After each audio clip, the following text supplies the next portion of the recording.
A holiday escape means something different for everyone. You may be after adventure or a personal journey, some rejuvenating in a health retreat, or maybe a cultural experience. Well, I've travelled to a country that allows you to try all of these without costing you a small fortune. For this particular escape, I wanted an authentic experience. Something the locals would do, something easy, but something fun.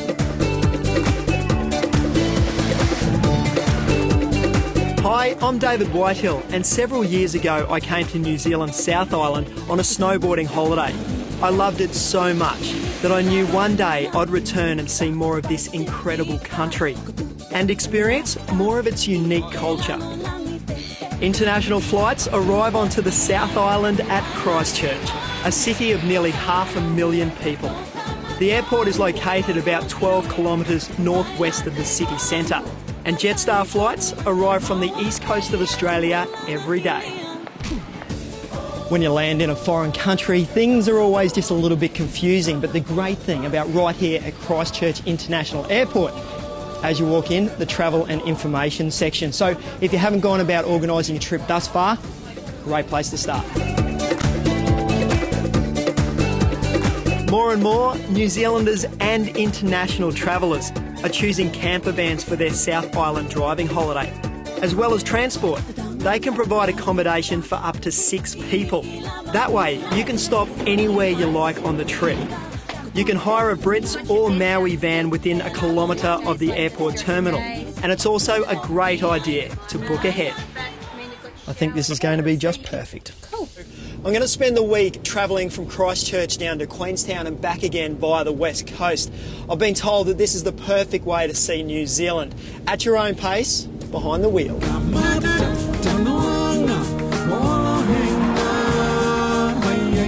New Zealand is made up of 2 islands, one north and one south. Despite being roughly the size of Great Britain, there are only 4 million people here, so it's one of the world's least crowded countries. Both islands are beautiful and boast spectacular mountain and ocean vistas. And the people here are friendly and relaxed, as long as they're not playing rugby.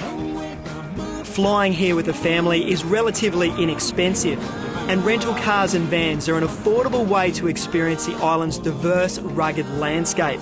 You can experience the ultimate in thrill-seeking adventure, or just take a rejuvenating break. On this trip, I'm planning to stay in Christchurch for a night, then head on towards Queenstown and eventually the scenic West Coast. Regrettably, a lot of international visitors don't take much time to explore Christchurch City, the oldest established city in New Zealand. Christchurch has a vibrant food and cafe culture. Here, people are treated to fantastic food, and there is an amazing range of the freshest produce.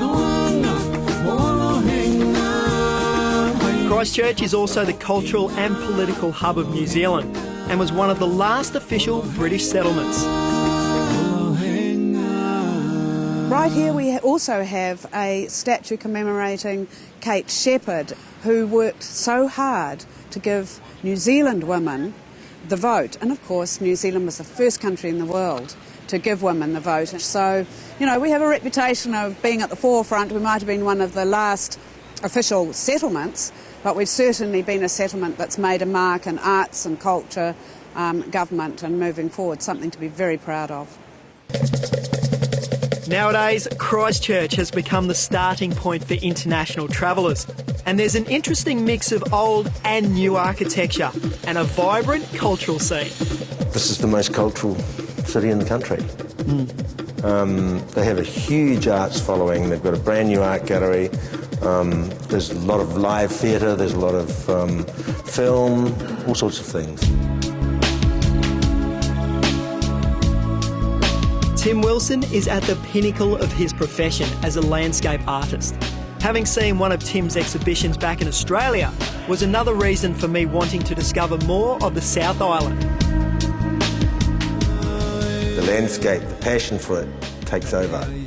It's a spiritual connection. Every day you're looking at this. Nowhere else on earth does this for me. Nowhere else on earth.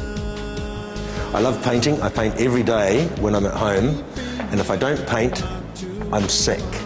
Really? Yeah, emotionally.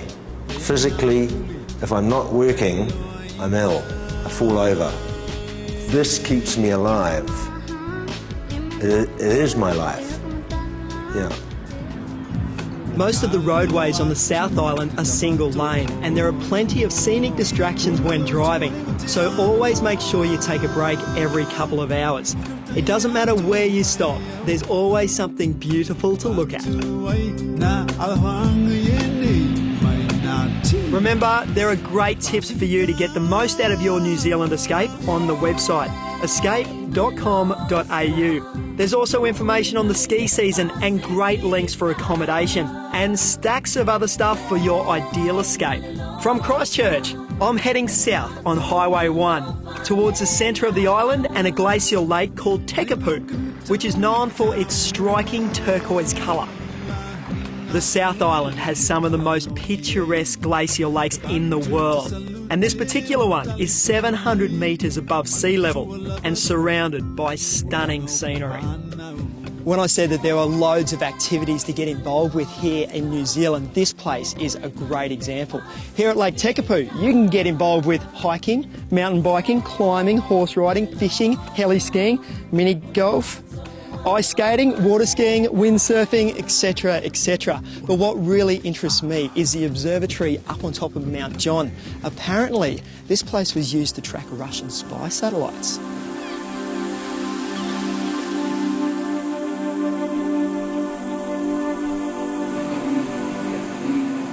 Nowadays, there are scientists from the Canterbury and Nagoya universities working at the observatory, and visitors can join nightly tours for a bit of stargazing. Quite a special place to come up to, and around about here we've got to turn our lot main lights off, so I'll do that now, and we're down to parking lights. Oh, this is all a little bit mysterious going up here. It is, it's beautiful, and you see the dome sitting up on the top of the hill there. Well, they're working away. The big one on the right, it's studying about 50 to 60 million stars each clear night. Is this something that the public can normally do each night? Yes, they do, yep. Every clear night there's star watching here, and it's in great demand. Graham explains that Mount John offers one of the clearest skies in the whole southern hemisphere. It's set to be heritage listed, with strict guidelines placed on the town to keep lighting levels to a minimum. Our galaxy is filled with these clouds, and they're the clouds from which new stars form. This cloud is between us and Eta Carina the star and Eta Carina the nebula, and astronomers believe it's quite likely sometime in the next 2,000 years we will see the star Eta Carina blow itself up. Now, there's a bit of a rumour going around that this was actually set up to follow the Russian satellites in the Cold War, is that right?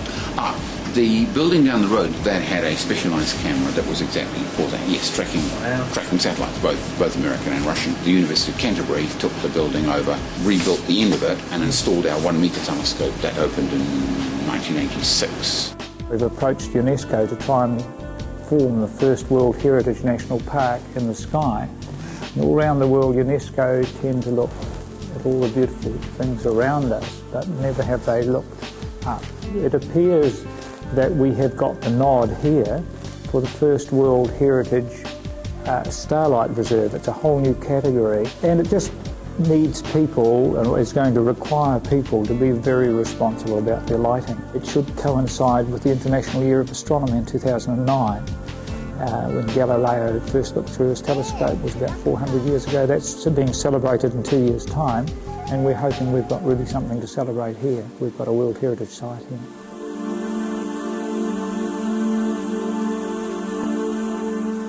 Fortunately, the stars guided me back to the shores of Lake Tekapu, which provided some South Island morning magic. Waking up here with these amazing views is just as impressive as last night's stargazing. But one of the great things about a camper van is the fact that you can sleep in. That is, unless you're going flying. One thing I highly recommend while you're here is to take a scenic flight. Now, for just under $300, I'm about to fly over the highest mountain and the 2 longest glaciers in the entire country. Sounds all right? How you going, Tim? Good, thanks, Dave. Great. Right to go? Yeah, great. That's good. You think I should close the door? Absolutely, yeah. Tim and his crew from Air Safaris run daily charter services to view Mount Cook and the surrounding glaciers. 50 minutes is a standard flight time, and it takes in some of the most spectacular country I have ever laid eyes on. Feels like you've done that 100 times. Oh, done it a few times. We get a lot of wind here, not so much cloud, but a lot of wind. Today is a very still day. Summertime, of course, is our busiest time. That's when most people are here. So we do most of our flying in the summertime. And the summer's nice too, you know, long days. Wintertime, often we've got daylight issues. It gets dark at 5:30, so last flight's really got to be out by sort of 4:30. It's magic though, having the snow-capped mountains yes, you're flying through though, isn't it? It is. Yeah. Every single time the route you choose is just slightly different. And is this Mount Cook? This is Mount Cook ahead of us, yeah. Yeah, we'll climb right up to there today. Flying up the Tasman Glacier now, Dave. Wow. This whole valley below us is you'll see some icebergs down below us here. Yeah. Yeah, I'll do a wee turn for you. To be a snowboarder and to be up here and be able to see these mountains covered with snow at this height, this is some pretty special stuff. Today's a classic of, you know, there's quite a lot of cloud around in places to the north, but here the main part of the flight here is quite clear. And even looking from Tekapo, it's very hard to tell exactly what it's doing up here. Hey, it's pretty amazing being up this high, being able to see the power that the Earth has. Absolutely. The big mountains, David, you look very carefully, you can see a lot of the folding and faulting in the rock. It's all metamorphic rock that's been pushed up by our big alpine fault that runs through the South Island. Push these mountains right up, and if you look carefully, you can see all the twisting and warping in the beds in the rock here. So yeah, huge forces involved, and of course they're always growing. They're eroding down too, but they're always growing, and if we came back... It's alive. Yeah, if we came back 10, 20,000 years later, they'd look different again, I'm sure. Tim, thanks so very much for bringing me up here, mate. It's been amazing. No, it's my pleasure, Dave.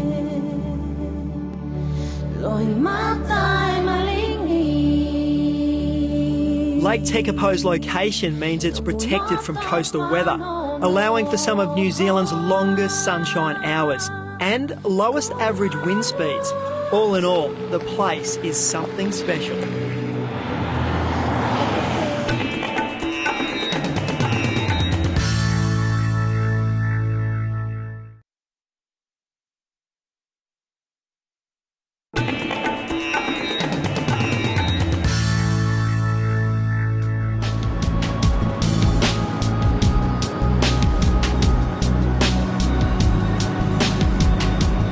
Just before reaching Queenstown, there's a very special wine experience beside the highway in Cromwell. It's called the Big Picture, and they specialise in local wine varieties and concentrate on the sensual experience of these wines. Basically, this room here is the aroma room, and in this room is all the aromas, all the wine descriptors separated out. We've got the fruit, we've got animalic smells, the spicy smells, and they go to make up the sort of the aromatic template of the way that the wines can smell. This is what this room is for. It's to put you on the same level as the winemakers, so that when they're talking to you, you can actually, you know, really understand what they're talking about, and it's good for, you know, if you're just, you know, the first time into wine. It's so easy because you're the one that's doing it, and it's you know, like, I mean, and I hope at some point there's a bit of wine tasting in this tour as well. There is, yeah. We'll take you through at some stage, you know, very shortly. I think we're just pouring the wines out now. Lovely, let's go and have a look. So is this one of the more popular wines that you find? Yeah, it's actually quite a new one. Lochaburn, and it's just full of fruit, you know. Did you notice that? Yeah, it's really beautiful, and it's quite soft. Yeah. The Big Picture wine experience is certainly that, and you won't be disappointed by the amount of information you'll pick up even on a short visit. The only danger is, of course, over-sampling the product. That's great. Well, I've had a few of these, mate. Do you mind if I just park my camper out the front? Oh, look, be my guest, you know. Yeah, look, we might see you for brekkie in the morning. Very nice. What do you reckon? I'll take you up on that offer. Yeah.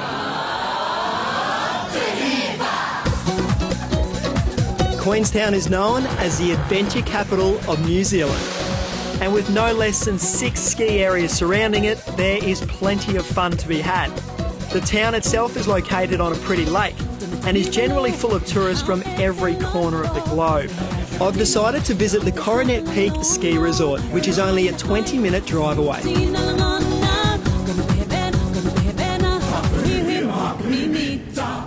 One thing you do have to be ready for is a change of weather conditions over here. Things can change quite dramatically very, very quickly. Now today you can see we don't have the beautiful blue skies we're after, but we are here for the snow, and that is exactly what we've got this morning. The rental company did look after me. They organised chains, which are an essential item if you are travelling through these kind of conditions. A lot of them you'll see here first thing in the morning, first tracks. 8 o'clock, back in the office by 9:30, they've had 6 or 8 runs, had a coffee, read the paper, you know, it's fantastic. So. Is this something you do as well? I do, yep. Whenever I can, I'll get out there. You know, the lifts turn at 8 or even before sometimes, and morning's pristine, you know, freshly groomed, or it's powder or whatever. It's an awesome way to enjoy the morning, you know, the sun coming up, beautiful colours, looking over the Alps. What better way to start the day? I'm heading to Coronet Peak a little earlier than most skiers to join what the locals call First Tracks, a sort of locals-only ski club. Luckily for me, Amy Bowling was kind enough to let me tag along. Amy is an American who came to Queenstown 4 ski seasons ago, fell in love with the place, and now it looks like Amy's stuck. First Tracks, I guess it started as just providing something for the locals. You can come up here at 8 o'clock, and basically on some days the mountain's pretty empty, so you can get up here and you have the mountain to yourself. And yeah, it's a lot of fun. A lot of people come up before work and say they get into the office about 9 o'clock or so, and yeah, it's a good time. And if you're not a local though, how do you get involved? You can't. You can come up here on the day, but there's only a certain number of tickets that are sold each day. So it is one of those things that's good to get in at the beginning of the season. You can add it on to a season pass. And why do you find that a lot of people come to, say, Coronet Peak as opposed to some of the other ones? You know, Coronet Peak's really close to Queenstown, so it's easy to access. There always seems to be something happening at Coronet, whether it's the ski racing or you know, we just celebrated Coronet Peak's 60th birthday, and we had stilt walkers and you know, a private party for people who were here at the original. Yeah, there always seems to be something happening up here. Alrighty, I'll lead the way, Aim. All right, let's go. Let's do it.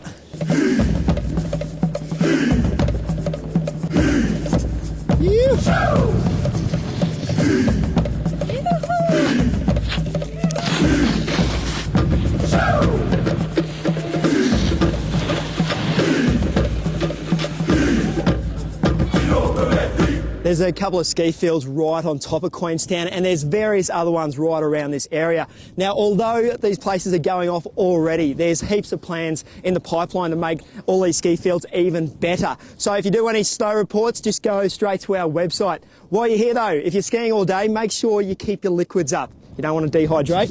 I'm heading down for a cup of tea.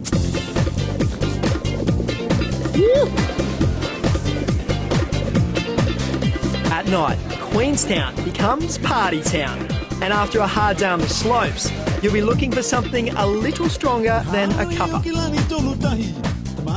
I've heard there's over 150 bars, cafes and restaurants here in the village, and they range all the way from your stock standard bar right through to the high-end establishment. A bit of a tip though, if you are interested in a quiet night, it's probably advisable to go home early, because around here things can get a little bit exciting. The night is young, but here at Winnie's, the place is already going off. And it's more than likely you'll meet some of Queenstown's more colourful characters. Well, as it says, we've got an amazing opening roof that brings in all the people, really. It's the funnest place. You drink, you party, and you got the mountains, snowboard. Here we have night things. Down to beach parties where people are running around in bikinis in the middle of winter, which is, you know, quite entertaining. People dancing on the bar tops. It's awesome. If you're looking for something a little more upmarket, there's the Sky Bar. Here they make a wicked cocktail, and if you ask nicely enough, they'll even set the bar alight.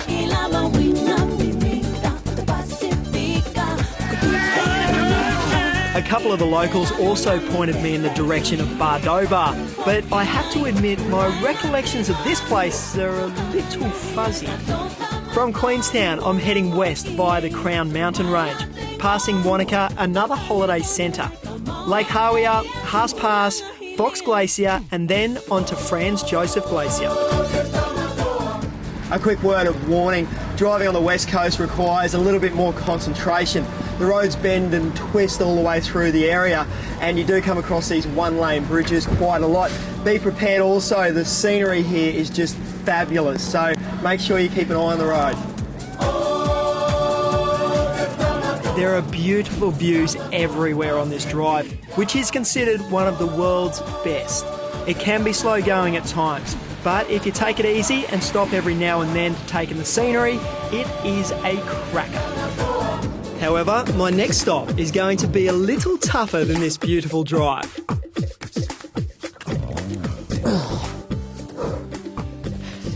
This is something that I have always wanted to do, to go ice climbing on a glacier. And here in glacier country, you definitely get that opportunity.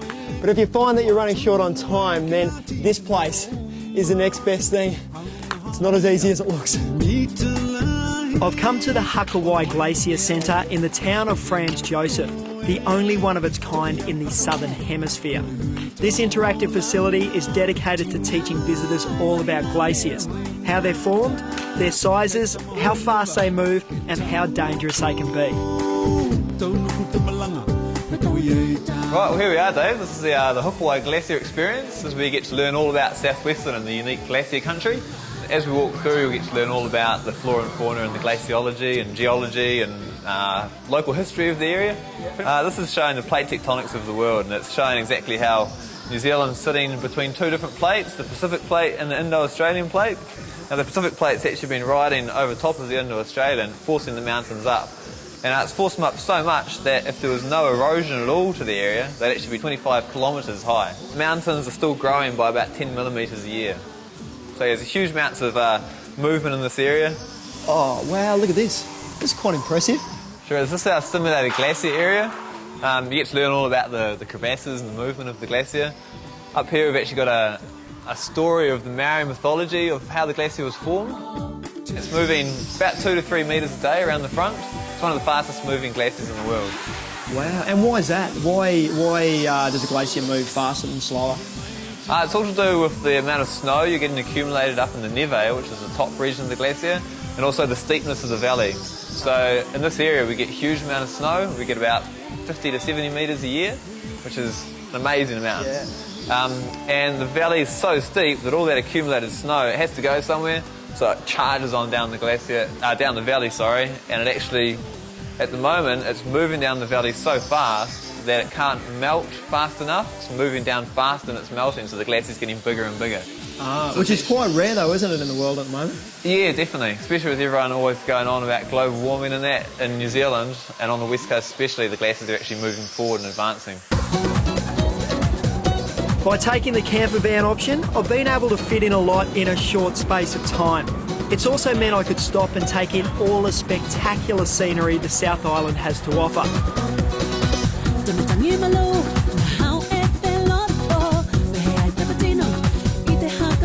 Would I repeat this escape? Definitely.